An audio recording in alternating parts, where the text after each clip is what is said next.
welcome back. This week I'm going to look at another madrigal. So this is all contained in the one video.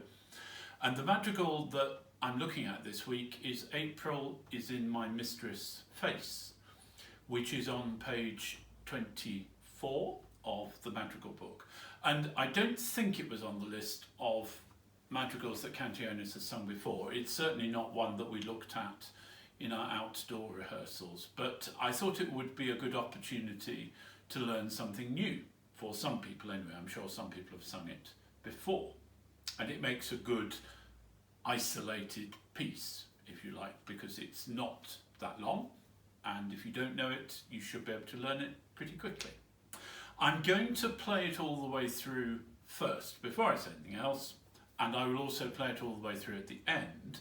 So if you want to practice your singing, you may start either at the beginning or find it at the end of the video.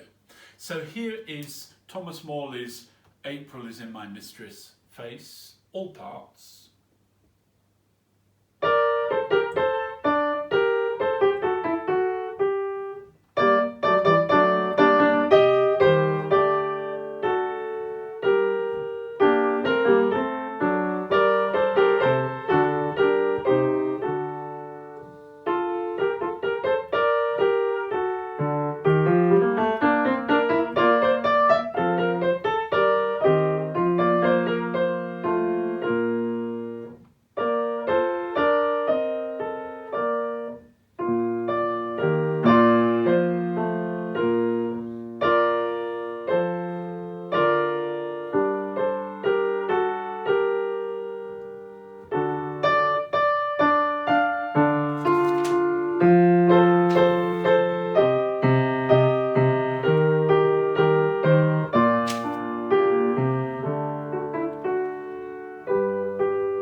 So I think a neat little madrigal.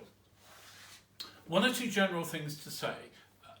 That was the music. Obviously we're going to look at the music and the text.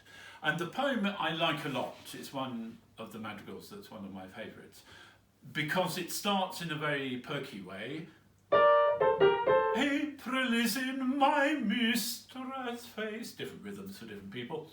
And you think, oh, this is going to be a very jolly Renaissance piece about his beloved, and it goes through the summer and all is well. The summer is in her eyes, and then there's just a question that creeps in when we get to September. We feel that something is going to possibly go wrong here, and of course as we get to the end, within her heart is a cold December. Now we won't dwell too much on anybody we feel we may know to whom that applies, male or female, but it's rather neat little poem, I think. So enjoy the text. Now with the text, in a couple of places you have to watch your underlay as you're learning it. So altos, for example, in bar 2, mistress, the str goes in a rather odd place. Mistress face. And sopranos also in bar 14, her eyes have. So everybody just keep an eye out for how your syllables fit under the quaver rhythms. There is a need with this piece to put in a few extra rests, I'm afraid, and this is tedious, but better to do it now than waste time in a rehearsal. For example, and they're all the same thing really, making a minim into a crotchet with a crotchet rest. So sopranos, bar 5, face becomes a crotchet with a crotchet rest, not altos. Bar 7, same thing, sopranos, face is a crotchet with a crotchet rest. Tenors, also in bar 6, face is a crotchet with a crotchet rest. The next one happens on eyes in bar 13, soprano, tenor, bass, different words. But a crotchet and a crotchet rest on the first beat of that bar gives a chance to hear the altos. Bar 15, you can see they're written there, but basses, can you change your rhythm to be a minim with a minim rest? So you sing a minim on place with everybody else and finish at the same time.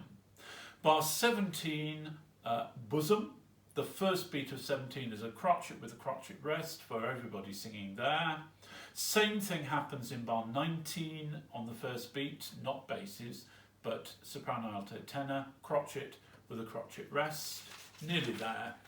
Bar 26, sopranos and altos, heart is a crotchet with a crotchet rest. And altos again, bar 31, heart is a crotchet with a crotchet rest. Tenors, further on in that bar, heart is a crotchet with a crotchet rest. Bar 33, tenors, that in is tied to a crotchet and a crotchet rest at the beginning of the bar. And lastly, bar 34, heart, sopranos and altos, is a crotchet with a crotchet rest. And the reason for that is twofold. One, you need to breathe in some places, but also it resolves the question of where do you put the t on heart. And that's part of the style of these madrigals. The articulation gives us, as I so often say, gives us the rhythm. Now be aware also in this piece that you often work in pairs. Sopranos and altos start, but tenors and basses in bar 3 take up a similar idea in answering sopranos and altos. And then in bar 6, tenors and basses, you have the original idea. So these little imitative things, but also crucially, sopranos and altos in pairs, tenors and basses in pairs. Other things to say, be very wary in bar 9, and you'll notice I didn't pronounce this word when I went through what the poem is about. Please pronounce it Julie, and Julie in her eyes. I have no profound academic reason for saying that. It's what I've always done, what everybody else has done around me, and it is actually easier to sing. So it may well have been the true Renaissance pronunciation, but it's the one we're doing, and Julie in her eyes. One solely for altos, and I'm sorry this is a little complex, but it's common sense. Bar 9, altos, observe the accidentals that are suggested there. So face at the beginning of bar 9 is F sharp, then and is an F natural, it's there in brackets.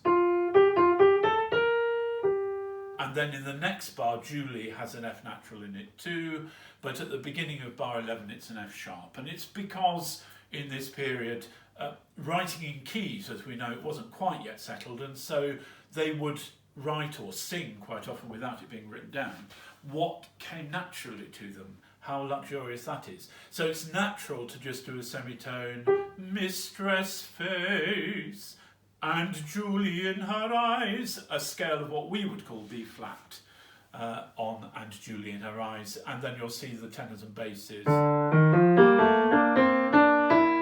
carry that on, but tenors you can hear there in bar 12, E natural, and sopranos in bar 12. They're not quite in the scale of B flat major yet, which is great. Bar 23, we need to put a little glottal in here, but in her heart, but in, and that gives us the articulation to make that text clear. And you'll see when we come to bar 31 that the music repeats itself for but in her heart. And so that wants to be a little echo. It's an echo that begins with the altos in bar 30, the tenors at the end of 30, the sopranos in 31, and the basses in 32. So an echo there. So we've got a quieter ending, and I would say even quieter right at the end.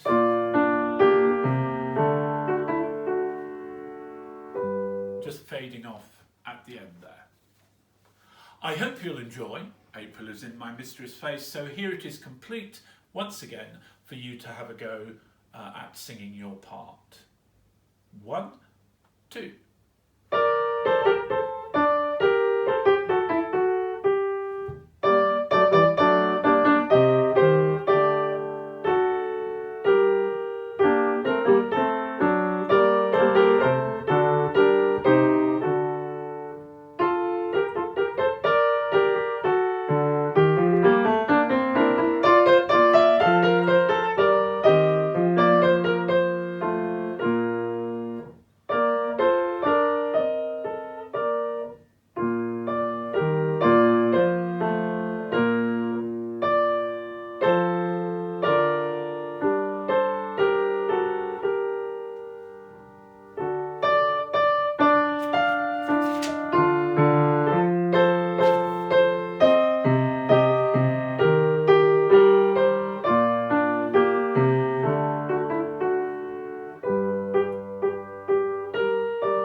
Finish. I hope you enjoy April is in my mistress face.